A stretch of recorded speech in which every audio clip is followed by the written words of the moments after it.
தந்தை, மகன், தூய ஆவியாரின் பெயராலே ஆமென். இயேசு கிறிஸ்துவின் அன்புமிக்க சகோதர சகோதரிகளை உங்கள் அனைவருக்கும் கிறிஸ்து இயேசுவின் அன்பு கலந்த வணக்கத்தை தெரிவித்துக் கொள்கின்றேன்.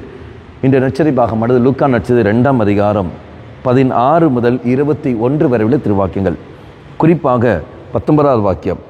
ஆனால் மரியா இந்நிகழ்ச்சிகளை எல்லாம் தம் உள்ளத்தில் இருத்தி சிந்தித்து கொண்டிருந்தாள். அப்போ மரியாளுடைய தியானிக்கின்ற ஒரு முறை பார்க்குற 3 நிலைகளாக நாம் பிரிக்க முடியும். ஒன்று, கவனிப்பது. என்னென்ன சொல்லப்படுகிறது, நமக்கு என்ன அறிவிக்கப்பட்டது, அதை கவனித்துக் கொள்கின்றார். 2வது, தியானித்தல். அறிவிக்கப்பட்ட அந்த வார்த்தையை, தனக்கு தரப்பட்ட அந்த வார்த்தையை அவள் தியானிக்கின்றாள். 3வது, அதுக்கு அவர் பதில் கொடுப்பதை நாம் பார்க்கின்றோம். அப்போ தியானிக்கின்ற சமயத்தில் தெய்வம் வெளிப்படுத்துவதும் தன்னோடு இருந்து இருப்பதும் எல்லாமே இருந்து இறைவனை இதான் நான் அதுக்கு ஒப்புதல் கொடுக்கிறேன்னு சொல்லிக்கொண்டு அதுக்கு அவள் பதில் கொடுப்பதை நாம் பார்க்கின்றோம். என்பார்களே, நம்முடைய வாழ்க்கையில் நாம் செய்ய வேண்டிய ஒரு காரியம் இதுதான். தரப்படுற வார்த்தையை, நான் கேட்கப்படுற அந்த அறிவிக்கப்படுற அந்த வார்த்தையை நாம் கவனிப்பதில்லை, கேட்கிறோமை ஒழிய கவனிப்பதில்லை. கவனம் இருக்க வேண்டும்.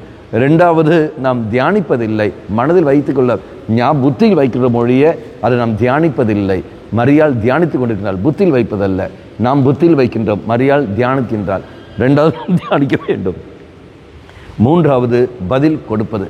அன்னை மரியாள் பதிலை கொடுக்கின்றார். இறைவனுக்கு ஏற்றபடியே இது ஆம் என்ற பதிலை அவள் கொடுத்து விடுகின்றார். நீ நானும் செய்ய வேண்டிய காரியம் இதுதான். இவ்வாறு நாம் செய்கிற சமயத்தில் மரியாள் கிடைச்ச அதே அனுபவம், அதே தெய்வ அனுபவம் நமக்கும் அங்கு கிடைத்துவிடும். கண்களை மூடிக்கொள்வோம்.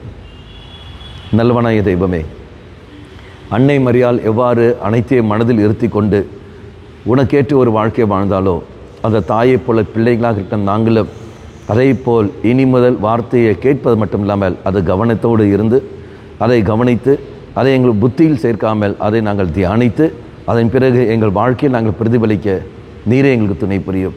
அதுக்கு தூய ஆவியின் வல்லமையை எங்களுக்கு தந்திரலும்.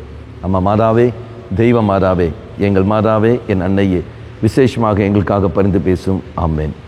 தந்தை, மகன், தூய ஆவியாரின் பெயராலே ஆமேன்.